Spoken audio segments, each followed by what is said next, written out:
आज हम लोग चर्चा करेंगे आचार्य हजारी प्रसाद द्विवेदी द्वारा लिखित एक ललित निबंध की। उस निबंध का शीर्षक ही बहुत आकर्षक है। नाखून क्यों बढ़ते हैं? नाखून क्यों बढ़ते हैं? एक साधारण सा सवाल है। यह एक साधारण सवाल है जो उनकी छोटी लड़की पूछती है उनसे कि नाखून क्यों बढ़ते हैं। और इस साधारण सवाल के माध्यम से या इस साधारण सवाल के उत्तर के माध्यम से उन्होंने संपूर्ण मानव इतिहास को हमारे समक्ष रख दिया है।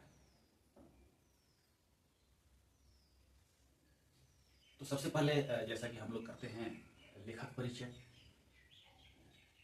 लेखक परिचय जैसा कि मैंने कहा, इसके लेखक हैं लेखक आचार्य हजारी प्रसाद द्विवेदी। जन्म, इनका जन्म हुआ 19 अगस्त 1907 को। कहाँ?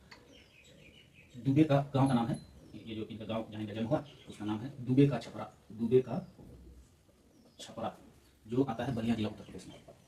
बलिया उत्तर प्रदेश। देहावसान हुआ इनका 19 मई 1989 को। तो यह है इनका परिचय। इनकी जिस कृति का हम लोग अभी अध्ययन करेंगे, जिसका शीर्षक है नाखून क्यों बढ़ते हैं, अगर साहित्य के विधा की दृष्टिकोण से देखा जाए तो यह एक ललित निबंध है। निबंध कई प्रकार के होते हैं। आलोचनात्मक निबंध, वर्णनात्मक, व्याख्यात्मक। ये जो हम लोगों को जो पढ़ना है वो है ललित निबंध। ये नाखून क्यों बढ़ते हैं एक ललित निबंध है। ललित निबंध। अब आप कहेंगे कि ये ललित निबंध होता क्या है? तो रामस्वरूप चतुर्वेदी एक बहुत बड़े साहित्यकार हैं और आलोचक भी हैं। वो लिखते हैं कि पांडित्य में, मान लीजिए कि मैं लेखक हूं, मैं कुछ लिख रहा हूं, पांडित्य मुझ में भरी हुई है, तो जो मैं लिखूंगा उसमें पांडित्य का दर्शन होगा। फिर रामस्वरूप चतुर्वेदी कहते हैं कि उस पांडित्य में लालित्य का छौंक देने से ललित निबंध बनता है। यानी कि पांडित्यपूर्ण जो निबंध है उसमें लालित्य का छौंक, यानी कि जो निबंध में, उस निबंध में जो बातें कही जाएंगी वो आकर्षक होंगी, लालित्यपूर्ण होंगी, विनोदपूर्ण होंगी, रस भरी होंगी, उसको पढ़ने में आनंद आएगा। अब नाखून क्यों बढ़ते हैं, इस विषय पर एक गंभीर निबंध लिखा जा सकता है, लेकिन उसमें निरस्ता हो सकती है। लेकिन इस निबंध को ललित्यपूर्ण बना दिया है अपने लेखनी के माध्यम से आचार्य हजारी प्रसाद द्विवेदी ने। तो यह निबंध हो गया ललित निबंध। इनके बहुत सारे ललित निबंध हैं, जैसे अशोक के फूल, शिरीष के फूल, नाखून क्यों बढ़ते हैं, ये सब इनके ललित निबंध हैं। तो उनमें से एक है नाखून क्यों बढ़ते हैं। बहुत ही अच्छा निबंध है। पूरी मानव सभ्यता, मानव की शुरुआत से लेके माना जाता है कि लगभग 3.5 लाख वर्ष पूर्व जो वर्तमान मानव है वो अपने अस्तित्व में आया। जो वर्तमान मानव, जिसको अंग्रेजी में कहेंगे होमो सेपियंस, वो अस्तित्व में आया 3.5 लाख वर्ष पूर्व। तब से लेकर मानव की कहानी वो इस निबंध के माध्यम से हमें बताते हैं। यानी कि पूरा पाषाण काल, उस समय मानव जो है पाषाणों को अपना हथियार बना के काम करता था। यह माना जाता है कि जो मध्य पाषाण काल आया, यानी कि पूरा पाषाण काल का थोड़ा सा विकसित रूप, तो मध्य पाषाण काल आया वो 10,000 वर्ष पहले। ये कौन सा था? मध्य पाषाण काल।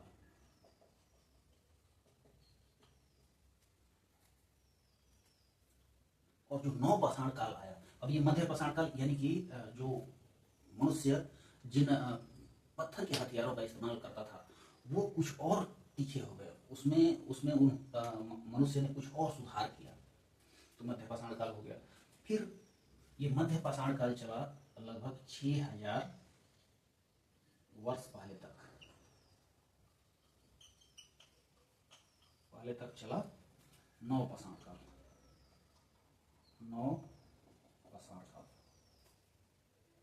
इसी क्रम में बहुत सारे परिवर्तन हुए। आज से लगभग 15,000 साल पहले खेती करना सीखा, सबसे पहले जौ की खेती उसने की। फिर लगभग 12,000 साल पहले पशुपालन सीखा, सबसे पहले कुत्ते को पाला। फिर धीरे धीरे गाय, कुत्ते के बाद खैर भेड़ आया, फिर गाय, और ऐसे पशुओं का पालन मनुष्य ने शुरू किया। ये जो हम बात कर रहे हैं ये मनुष्य के सतत विकास की कहानी है। अब आ गया आधुनिक काल, और आधुनिक काल में भी आया वैज्ञानिक युग, उस पर भी दृष्टिपात करते हैं। एक तरह से आचार्य हजारी प्रसाद द्विवेदी ये हमें दिखाना चाहते हैं कि हमने क्या खोया इस विकास के क्रम में और क्या पाया। क्या हमने जो उन्नति की है वास्तव में वही असली उन्नति है कि कुछ और है, तो ये बताने का प्रयास करते हैं आचार्य हजारी प्रसाद द्विवेदी।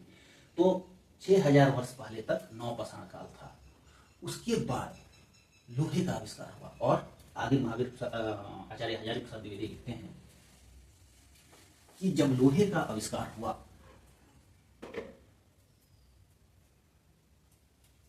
तो लोहे के आविष्कार ने एक क्रांति ला दी। अब लोहे के आविष्कार से पहले क्या था, ये माना जाता है कि लगभग 800 ईसा पूर्व में लोहे का आविष्कार हुआ था, यानी कि आज से 2800 साल पहले। तो लोहे के आविष्कार से पहले किस तरह के हथियार इस्तेमाल में आते थे, हमने बताया ढेले, और पाषाण काल तो पत्थरों के नाम पर ही है, पत्थर,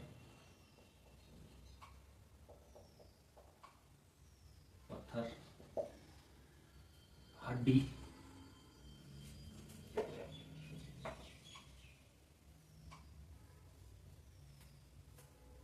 ढेले, पत्थर, हड्डियों का इस्तेमाल होता था। कब लोहे के औजार जब तक विकसित हुए उससे पहले इन हथियारों का इस्तेमाल करता था मानव अपने लड़ाइयों में। इनके अलावा पेड़ों की डालियां, इनका भी इस्तेमाल उसने किया लड़ाइयों में। हमने पढ़ा है कि रामायण काल में जो श्री राम की सेना में जो बंदर थे वे इन हथियारों का प्रयोग कर रहे थे, पेड़ों की डालियां, पत्थर, ढेले, इनका प्रयोग कर रहे थे। फिर देवताओं के राजा इंद्र ने दधीची मुनि के हड्डियों से बना हुआ वज्र इस्तेमाल किया, तो हड्डियों को भी हथियार के रूप में इस्तेमाल किया जाने लगा। बाद में जब लोहे का आविष्कार हुआ तो ये सब लोहे के सामने फीके पड़ गए। जब आर्य आए, लेखक लिखते हैं कि आर्यों के पास दोनों थे, दोनों क्या क्या, लोहे के हथियार थे और घोड़े भी थे, और जो असुर थे, बहुत सारी जातियां हैं, नाग, ये जातियां हैं, ये कोई मानवेतर प्राणियों की तरह की चीजें नहीं है, ये मानव ही थे। नाग, असुर, गंधर्व, राक्षस, ये सब जातियां थी, मानवों का ही एक ग्रुप था। अब आप सोचिए कि आप किसी एक जगह पर एक जन समुदाय के साथ रह रहे हैं, तो उसका कल्चर अलग होगा, उसका रहन सहन अलग होगा, उस जगह का जो भौगोलिक परिस्थितियां हैं उसका असर उस पर होगा, जो खान पान है वो अलग होगा। तो अलग अलग ये जातियां थी, इनकी सभ्यता, इनकी संस्कृति, इनके खान पान, इनके रहन सहन, जीने का तरीका सब अलग था, इनका शरीर का गठन सब अलग था। ये एक से एक एक से बढ़कर एक विकसित जातियां थी, लेकिन इनके पास लोहे के अस्त्र और घोड़े नहीं थे। तो इन सबों को, नागों को, असुरों को, गंधर्वों को और राक्षसों को किसने पराजित किया? आर्यों ने। क्यों? क्योंकि उनके पास नया हथियार आ गया था, लोहा। लोहे के फरसे, लोहे के भाले, लोहे के कुदाल जिससे खेती भी की जा सकती थी, गदा, तो ये सब लोहे के आ गए थे, जो सुलभ भी थे और जिनसे हथियार बनाना, लोहे से हथियार बनाना आसान भी था। तो अब लोहा आ गया। फिर लोहे के बाद लिखते हैं लेखक कि यही नहीं रुका मानव, और आगे बढ़ा। सिर्फ लोहे तक बात सीमित नहीं रही, मानव की सभ्यता और विकसित हुई। और फिर बंदूकें आई, गोले, बारूद, यहां तक कि बम वर्षक विमान आए। कुछ दिनों तक इन्होंने अपना वर्चस्व कायम रखा। फिर परमाणु बम आए। इनका कहर आज भी जारी है। मानव इनको अपना विकास बताता रहा है, लेकिन वास्तव में ये मानव की अधोगामिनी प्रवृत्तियां हैं। ये मानव को पीछे लेके जा रही हैं। वास्तव में मानव को आगे लेके जाना इन सब चीजों का त्याग करना है। फिर लेखक नाखून की तरफ इशारा करते हैं और मानवीय सभ्यता की तरफ, मानवता की तरफ इशारा करते हैं। वे कहते हैं कि जीव विज्ञानियों के, प्राणी विज्ञानियों के अनुसार नाखून का बढ़ना एक सहजात वृत्ति है। सहजात वृत्ति यानी कि जो अपने आप हमारे शरीर में बहुत कई लाख सालों में, कई लाख वर्षों में जो हमारे शरीर ने विकसित कर लिया है और उसका वैसा प्रयोग करते रहा है, तो हमारे अनजाने में भी शरीर वो कार्य आज भी कर रहा है। जैसे बालों का बढ़ना, ये सहजात वृत्ति है। इस पर हमारा वश नहीं है। हमारा वश इसी पर है कि हम इसको छांट लें, काट लें। उसी तरह नाखून का बढ़ना, पलकों का झपकना, ये सहजात वृत्तियां हैं। इनको हम नियंत्रित करने का प्रयास करते हैं, और ये जो नियंत्रित करने का प्रयास है, नाखूनों को काटना, बालों को काटना, इनको जो नियंत्रित करने का प्रयास है वही है मानवीय प्रवृत्ति। और इनका बढ़ना पाश्विक वृत्ति है, पशुता है, पशुता की निशानी है। इन पाश्विक वृत्तियों को या प्रवृत्तियों को कम करने में लेखक जो है भारत को अग्रणी बताते हैं। बोलते हैं कि भारतीय जो संस्कृति है उसमें हिंसा का स्थान नहीं रहा है। वो लिखते हैं कि मनुष्य की मनुष्यता यही है कि वह दूसरे के दुख सुख को सहानुभूति के साथ देखे। ये बौद्ध धर्म का केंद्रीय प्रवृत्ति है। बौद्ध धर्म की केंद्रीय प्रवृत्ति है कि मनुष्य की मनुष्यता वही है कि वो दूसरे के दुख सुख को सहानुभूति के साथ देखे। तो उन्होंने विषय को मोड़ दिया बौद्ध धर्म की ओर, भगवान बुद्ध की ओर, और उन्होंने ये दिखाने का प्रयास किया कि जो ये नाखून काटने का कार्य जो भारतवर्ष के लोग करते आ रहे हैं, ये वास्तव में संस्कृति है, ये वास्तव में मनुष्यता का विकास है। बम बनाना ये पशुता का विकास है। लेखक लिखते हैं कि प्राणी विज्ञानी मानते हैं कि जब आदमी का नाखून बढ़ना बंद हो जाएगा, यानी कि नाखून बढ़ाने की उसकी इच्छा दमित हो जाएगी, समाप्त हो जाएगी, तो नाखून भी बढ़ना उसी तरह बंद हो जाएगा जैसे मानव की पूंछ झड़ गई थी। पहले मानव को भी पूंछ था, अब नहीं है, क्योंकि उसकी आवश्यकता नहीं थी। जब मनुष्य पूरी तरह से मानवीय हो जाएगा तो उसको नाखून की भी आवश्यकता नहीं रहेगी। तो उसकी जो आंतरिक प्रवृत्ति है नख बढ़ा लेने की, नाखून बढ़ा लेने की, शरीर की जो प्रवृत्ति है वो समाप्त हो जाएगी और उस प्रवृत्ति के समाप्त होते ही नाखून का उगना बंद हो जाएगा। लेकिन इस बात में लेखक को संदेह होता है। कहते हैं कि ये होता हुआ दिख कहा रहा है, जिसको हम लोग प्रगति मान रहे हैं वो वास्तव में प्रगति है नहीं, वो तो पार्श्विक वृत्ति का विकास है। प्रगति तो वास्तव में ये है कि हम इन सबको छोड़ दें, इन सबको बम बारूद लड़ाई झगड़े छोड़ दें, प्रेम से रहें। ये वास्तव में मानवता का विकास है। आगे लिखते हैं कि एक उदाहरण देते हैं कि जिस समय भारत स्वतंत्र हुआ तो दुनिया भर के अखबार, अगस्त 1947 में जब भारत आजाद हुआ तो उस समय जो पश्चिमी देशों के अखबार थे वो जिस शब्द का प्रयोग कर रहे थे भारत की आजादी के लिए, वो शब्द था इंडिपेंडेंस।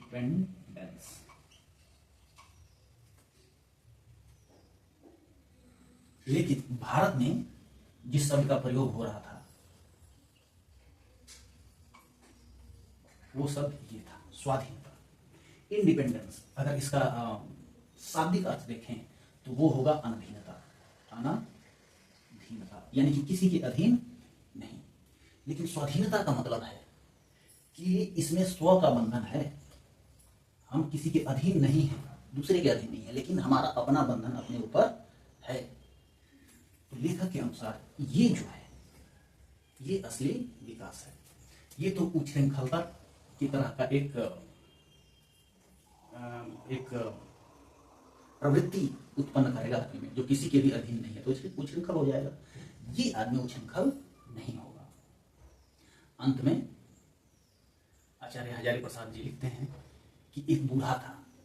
बूढ़ा कहने का मतलब महात्मा गांधी के दर्शन से बहुत प्रभावित रहे हैं। उन्होंने महात्मा गांधी को बूढ़ा कहा है अपने निबंध में। लिखते हैं एक बूढ़ा था, उसने कहा कि अपने भीतर की तरफ देखो, बाहर के चकाचौंध में मत पड़ो कि वो देश इतना विकसित हो गया, इतने परमाणु हथियार हैं। भीतर की तरफ देखो, प्रेम की तरफ देखो, प्रेम को बड़ी चीज मानो, तो मानवता का सही मायने में विकास होगा। अब लेखक लिखते हैं कि पता नहीं उसकी ये बात लोगों को सही लगी या गलत, उसे गोली मार दी गई। इस पूरे लेख के माध्यम से जो कहना चाहते हैं वो ये है कि नाखूनों का बढ़ना, फिर से नाखून बढ़ा गया, हमारा शीर्षक ही है नाखून क्यों कहते हैं। नाखूनों का बढ़ना सहजात वृत्ति और प्रकृति है। नाखूनों का बढ़ना सहजात वृत्ति, नाखूनों का बढ़ना जो है वो है सहजात वृत्ति और प्रकृति। सहजात वृत्ति है जो संचित गुण है मनुष्य में। उन संचित गुणों में रोए का खड़े हो जाना ठंड लगने पर, पलक का झपकना, नाखून का बढ़ना, तो सहजात वृत्ति है। उसी तरह नाखून का बढ़ना, और नाखून को बढ़ने देना है विकृति। अगर नाखून को हम बढ़ने दे रहे हैं तो वो हमारी सभ्यता की, हमारी संस्कृति की विकृति है, और नाखूनों को काट देना है संस्कृति। अगर हम नाखूनों को काट रहे हैं यानी कि हिंसा का विरोध कर रहे हैं तो वास्तव में हम सुसंस्कृत हैं। एक जगह आचार्य हजारी प्रसाद द्विवेदी आगाह भी करते हैं कि ऐसा नहीं है कि बुद्ध ने जो कह दिया या जो पुराने हमारे ग्रंथों में लिखा हुआ है उसको आंख बंद करके सही मान लें। उन्होंने कालिदास को उद्धृत करते हुए कहा है कि कालिदास ने कहा था कि सभी पुराने अच्छे नहीं होते और सभी नए खराब नहीं होते। ये तो मनुष्य तय करता है जांच पड़ताल करके कि पुराना हमारे लिए अच्छा है या नया हमारे लिए अच्छा है, और जो अच्छा होता है वो सुसंस्कृत व्यक्ति अपना लेता है और जो बुरा होता है उसको त्याग देता है। कहने का मतलब है कि जो बुरी प्रवृत्तियां हैं ये जो विकृतियां हैं नाखून को बढ़ने देना, नाखून का बढ़ना, इनका त्याग करना चाहिए और नाखून को काटने वाली जो प्रवृत्ति है उसको अपनाना चाहिए। आशा है नाखून क्यों बढ़ते हैं निबंध आप लोगों को ठीक से समझ आया।